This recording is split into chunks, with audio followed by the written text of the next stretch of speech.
陳軒志、方寸乾坤鋼筆畫個人畫展今日下晝喺觀樂頤基金會畫廊揭幕。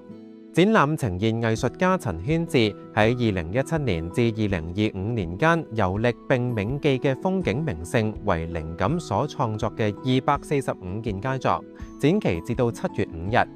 係次展出245件作品，包括56幅鋼筆素描同189幅明信片大小嘅速寫。呢啲作品大多描繪嘅係澳門嘅街道、建築、街角、細節同記憶，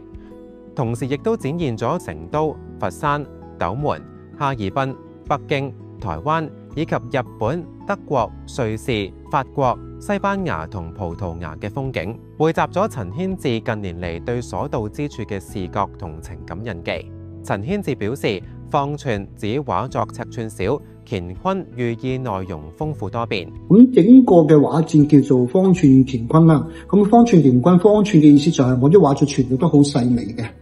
而全部嘅畫作就係由鋼筆畫所組成。咁你見到嘅彩色部分咧，全部都係用墨水嚟嘅。咁整個嘅畫作帶嚟主要一個信息就係藝術同埋理性嘅學科、社會學科咧，其實中間你可以揾出一個叫平衡點，